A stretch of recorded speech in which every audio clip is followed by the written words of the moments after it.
In a single heartbeat, everything flipped.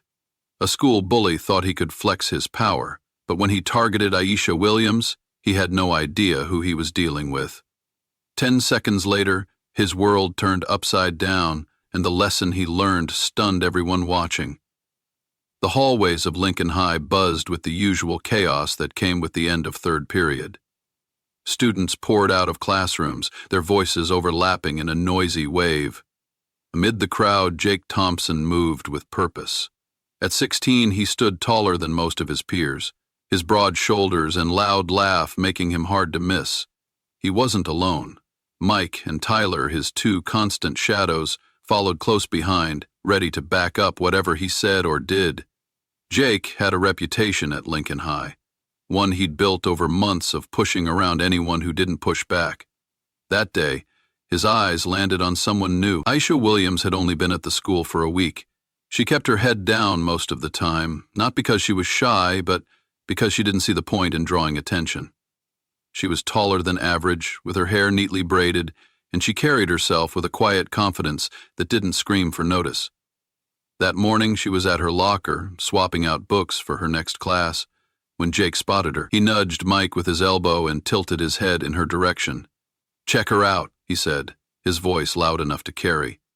"New girl thinks she's too good to talk to anybody." Aisha heard him, but didn't react. She closed her locker, adjusted her backpack, and started walking toward her English class. Jake wasn't used to being ignored, and it stung more than he'd admit. He stepped into her path, blocking her way with a smirk. "Hey, sweetheart," he said, leaning in a little too close. "You lost? Need someone to show you around?" His tone dripped with mockery, and Mike snickered behind him. She stopped, looking up at him with steady brown eyes. "No, thank you," she said, her voice polite but firm. She tried to step around him, but Jake moved with her, not letting her pass. "Come on, don't be like that," he pressed. "I'm just trying to be friendly." There was nothing friendly about the way he said it, though. Aisha could feel the tension in the air, the way other students slowed down to watch without getting involved. "I have to get to class," she said, keeping her tone even. She tried to move again, but this time Jake reached out and grabbed her arm, not hard enough to bruise, but enough to stop her cold. "What's the rush?" he said, grinning like it was a game. "We can chat for a bit." Aisha's jaw tightened. She didn't like being touched, especially not like this. She could feel the eyes on her now, some curious, some amused, a few concerned. "Please let go of my arm," she said, her voice low but clear.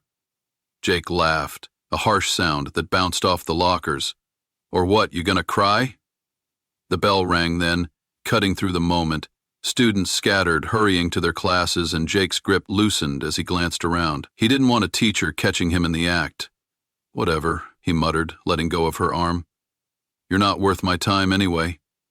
Aisha didn't say anything back. She just adjusted her backpack and walked off, her head high, her steps steady.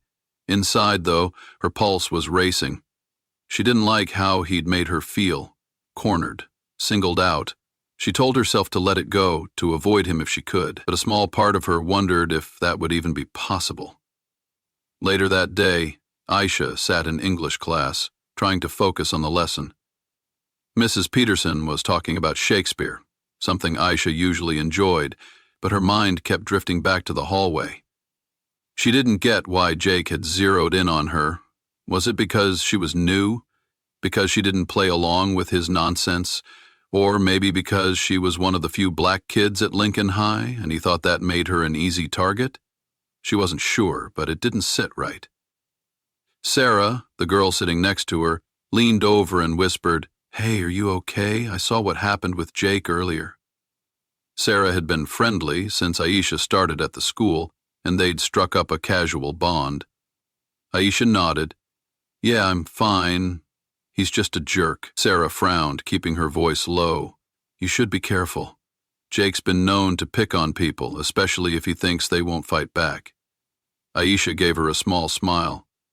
"I'm not worried about him. I can handle myself." Sarah tilted her head, curious. "I didn't say you couldn't. But he can be relentless. Maybe tell a teacher?" Aisha shook her head.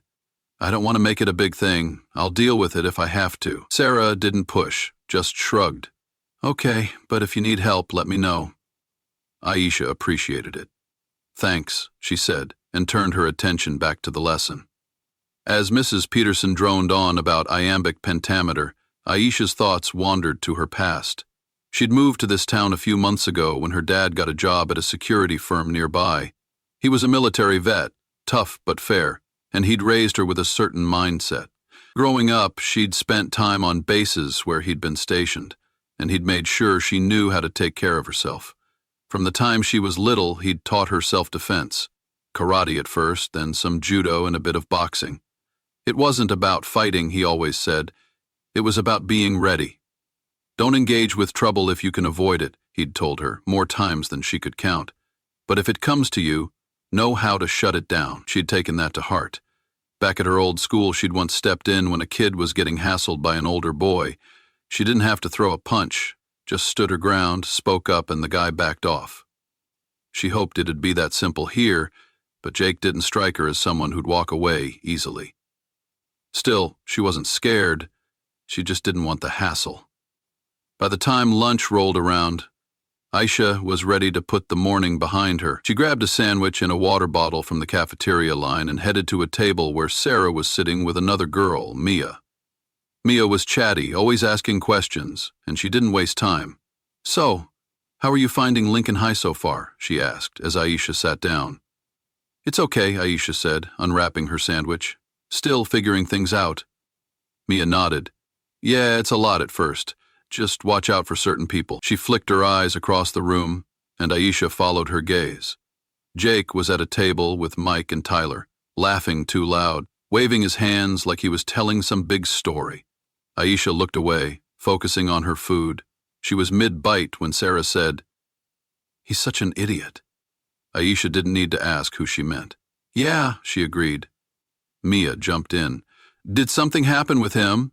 I saw you talking to Sarah about it in class. Before Aisha could answer, a shadow fell over the table. She looked up and there was Jake, smirking down at them.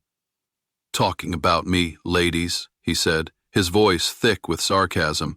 Sarah rolled her eyes. No one was talking about you, Jake. Go away. He ignored her, zeroing in on Aisha. So, new girl, I didn't get your name earlier. She met his stare. It's Aisha, she said, keeping her tone cool. He repeated it, dragging it out like he was testing it. Aisha. Well, Aisha, you should know it's best to stay on my good side around here. And why's that? She asked, not breaking eye contact. Jake leaned in, lowering his voice. Because I can make your life real difficult if you don't. Aisha didn't blink. I'm not afraid of you, Jake. For a second, he didn't know what to say. Then he laughed, but it didn't sound real. You should be, he said, standing up straight. Maybe you're tougher than you look. He turned and strutted back to his table, his friends chuckling like he'd won something. Sarah exhaled hard. That was intense. Are you sure you don't want to tell someone? Aisha shook her head. He's just trying to scare me. I won't let him. Mia looked impressed. You've got guts. Most people would have backed down. Aisha smiled. I've dealt with worse. Lunch passed without more trouble, but Aisha couldn't shake the feeling that Jake wasn't done. He had that look, like he needed to prove something. She told herself to stay alert, just in case. She didn't want to fight, but she wasn't about to let him walk all over her either. That afternoon, after the final bell, Aisha stayed late to talk to her math teacher about a homework problem. By the time she left the building, most students were gone. She crossed the schoolyard, her backpack bouncing lightly on her shoulders, when she noticed Jake and his crew near the basketball court. They were smoking, which wasn't allowed, and their laughter carried across the empty space. She picked up her pace, hoping to slip by, but Jake's voice cut through the air. Hey, Aisha! Wait up! She kept walking, but he jogged over, his friends trailing behind. I wanted to talk to you, he said, catching up. I have nothing to say to you, she replied, not slowing down. He grabbed her shoulder and spun her around. Well, I've got something to say to you. She shrugged his hand off. Don't touch me. His eyes narrowed, and she saw the shift. He wasn't playing anymore. You think you're so tough, don't you? he said, stepping closer. Let's see how tough you are. He shoved her, hard enough that she stumbled back a step. Her heart kicked up, but she planted her feet. Leave me alone, Jake, she said, her voice steady despite the adrenaline. He didn't listen. Maybe it was his friends watching, egging him on with their silence, or maybe he just couldn't stand her standing up to him. He lunged, grabbing her shirt collar with both hands, pulling her toward him. That was it. Aisha didn't think she moved. In one smooth motion, she twisted her body, breaking his hold. Before he could blink, she stepped to the side and kicked the back of his knee, sharp and precise. He buckled, dropping to one knee with a grunt. She grabbed his arm, twisted it behind his back and held it there, applying just enough pressure to keep him still. It was over in seconds. 10, maybe less, Jake thrashed.